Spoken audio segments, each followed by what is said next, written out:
राधे राधे, जय श्री कृष्णा। आज मैं आपको अधिक मास की पद्मनी एकादशी की विधि और कथा सुनाने जा रही हूँ। अधिक मास की शुक्ल पक्ष की एकादशी का नाम पद्मनी एकादशी है। इस दिन मांस, मसूर, चना, कांदा, शहद, शाक, पराया अन्न और नमक नहीं खाना चाहिए। दशमी के दिन एक बार भोजन करना चाहिए और पृथ्वी पर शयन करना चाहिए और ब्रह्मचर्य का पालन करना चाहिए। एकादशी के दिन प्रातः उठकर नित्य कर्म से निवृत्त होकर तीर्थ नदी में स्नान करना चाहिए। हो सके तो नदी की मिट्टी लगाकर स्नान करें। कहते हैं कि ऐसा करने से पापों का नाश होता है। अगर गंगा नदी पर स्नान करने का न हो सके तो आप घर पर भी स्नान कर सकते हैं या कुआं, तालाब या बावड़ी पर भी स्नान करेंगे तो भी वह शुद्ध माना जाता है। उसके बाद शुद्ध वस्त्र धारण करें, संध्या तर्पण करें और राधा कृष्ण या शिव पार्वती की पूजा करें। रजस वाला स्त्री को स्पर्श न करें, असत्य न बोलें, ब्राह्मण तथा गुरु की निंदा न करें, पुराणों की कथा सुने, निर्मल व्रत करें। व्रती अशक्त हो तो फलाहार भी ले सकते हैं। प्रत्येक प्रहर में विष्णु और शिव जी की पूजा करनी चाहिए। पहले प्रहर में नारियल, दूसरे प्रहर में बेलपत्र, तीसरे प्रहर में सीताफल, चौथे प्रहर में नारंगी या सुपारी चढ़ावें। इसमें रात्रि जागरण का बहुत अधिक महत्व माना गया है। जागरण से पहले प्रहर में अग्निष्टोम यज्ञ का, दूसरे में वाजपेय यज्ञ का, तीसरे में अश्वमेध यज्ञ का और चौथे में राज सूर्य यज्ञ का फल प्राप्त होता है। इसके समान न कोई यज्ञ है, न विद्या, न तप और न ही कोई पुण्य बताया गया है। इस प्रकार जागरण करना चाहिए। इसके पश्चात द्वादशी को स्नान से निवृत्त होकर ब्राह्मण को भोजन कराएं, दक्षिणा देवें और पांव छूकर आशीर्वाद जरूर लेवें। कथा इस प्रकार है। एक समय कार्तवीर्य ने रावण को कारागार में बंद कर रखा था। उसको पुलस्त्य जी ने कार्तवीर्य की विनय करके छुड़ाया। इस घटना को सुनकर नारद जी ने पुलस्त्य ऋषि जी से पूछा कि हे महाराज, उस महावीर रावण जिसने समस्त देवताओं सहित देवराज इंद्र को जीत लिया था, उसको कार्तवीर्य ने किस प्रकार जीता, आप मुझे बताइए। इस पर पुलस्त्य ऋषि जी बोले कि हे नारद, आप पहले कार्तवीर्य के उत्पत्ति के विषय में जानिए। त्रेता युग में महिष्मती नाम की नगरी में उपकीर्तवीर्य राजा राज्य करता था। उस राजा के 100 रानियां थीं।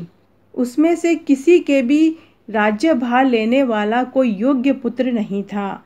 उस राजा ने पुत्र की प्राप्ति के लिए यज्ञ किए, परंतु सब असफल रहे। अंत में वह तप के द्वारा ही सिद्धियों को प्राप्ति जानकर तपस्या करने के लिए वन में चला गया।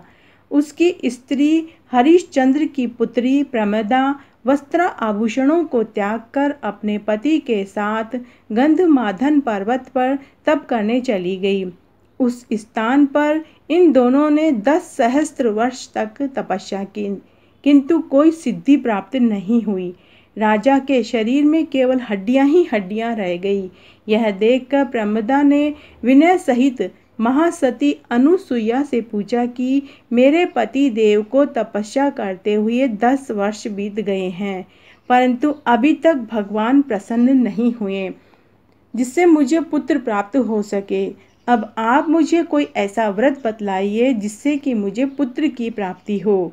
इस पर अनुसुईया जी बोली कि अधिक मास में जो 32 महीने बाद आता है, उनमें 2 एकादशी आती है, जिसमें शुक्ल पक्ष की एकादशी का नाम पद्मनी और कृष्ण पक्ष की एकादशी का नाम परमा एकादशी है।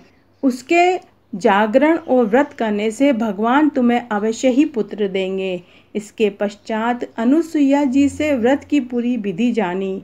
अनुसुईया जी की बतलाई हुई विधि के अनुसार प्रमदा ने एकादशी का व्रत और रात्रि जागरण किया। इससे भगवान विष्णु अत्यंत प्रसन्न हुए और वरदान मांगने के लिए कहा।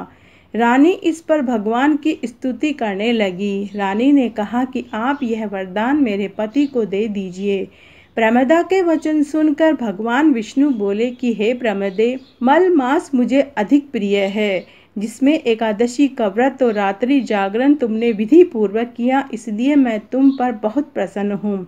इतना कहकर भगवान विष्णु राजा से बोले कि हे राजेंद्र, तुम अपनी इच्छा के अनुसार वर मांगो, क्योंकि तुम्हारी स्त्री ने मुझको प्रसन्न किया है। भगवान की सुंदर वाणी को सुनकर राजा बोले कि हे भगवान, आप मुझे सबसे श्रेष्ठ, सबके द्वारा पूजित और आपके अतिरिक्त देव, दानव, मनुष्य आदि से अजय उत्तम पुत्र दीजिए।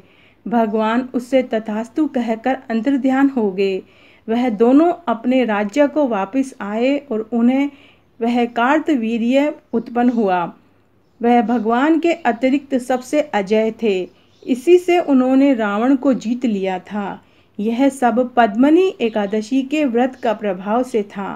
नारद जी से इतना कहकर पुलस्त्य जी ऋषि वहाँ से चले गए। भगवान बोले कि हे महाराज, यह मैंने अधिक मास की शुक्ल पक्ष की एकादशी का व्रत बताया है। जो मनुष्य इस व्रत को करता है वह विष्णु लोक को पाता है। तो आज मैंने आपको अधिक मास की पद्मनी एकादशी की विधि और कथा सुनाई। अगर आपको यह पसंद आती है तो अपने दोस्तों और रिश्तेदारों में ज़्यादा से ज़्यादा शेयर करके पुण्य कमाएं। धन्यवाद।